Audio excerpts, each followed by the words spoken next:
Daily Devotion with Pastor Balla for April 6th, 2021, from Luke chapter 13, Being Bound by Satan, verse 10.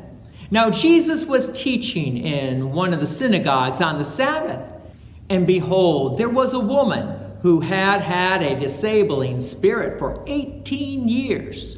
She was bent over and could not fully straighten herself. When Jesus saw her, he called her over and said to her, "Woman, you are freed from your disability."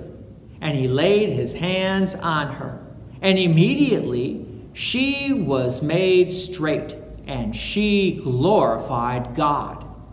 Jesus does another healing, but on the Sabbath.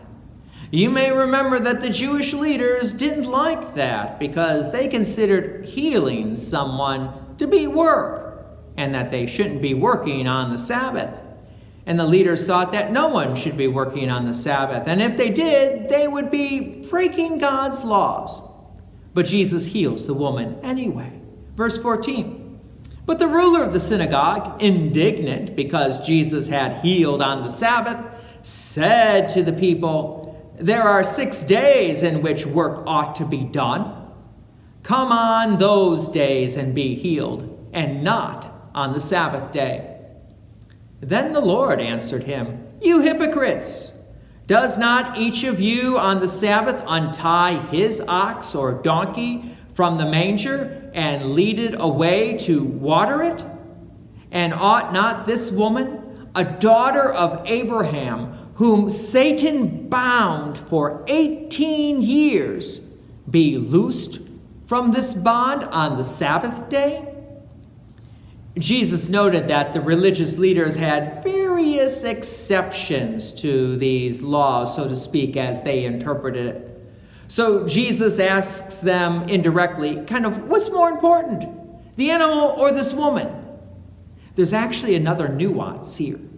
Freeing people from Satan is actually the purpose in which Jesus takes on flesh and blood and is born in this world and will suffer and die on the cross, to defeat sin, death, and the devil, Satan himself.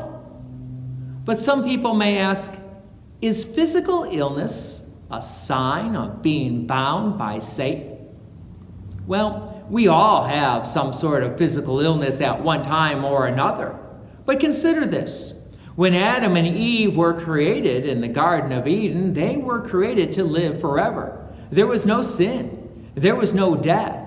There was no cancer, there was no diabetes, there was no illness. But when sin entered this world, not only did sin and death come, but there was also illness. Illness affected humanity. Like this woman who was stuck with this disability for 18 years, we also may be stuck with illnesses or other disabilities for even longer. And as we get older, it seems like things only get a little bit worse. However, there is a day, and that day will come when Jesus returns. And what happens when Jesus returns? He will raise the dead, and we will be given a new spiritual, glorified body that is a body without sin. And for believers, we will live forever with Christ in heaven. So Jesus will bring us this healing. However, this healing from Christ may not occur at the moment, but sometime in the future. Still, we know how this is going to end. It's going to end with us being with Christ forever. All because Jesus did defeat Satan when Jesus died on the cross. Join me again tomorrow. God's peace and many blessings be with you, and thank you for listening, and please take an opportunity to share this message with others. If you have enjoyed these daily devotions, please consider making a donation to Peace Lutheran Church, 24024 West Main Street, Plainfield, Illinois, 60544. Thank you again for listening.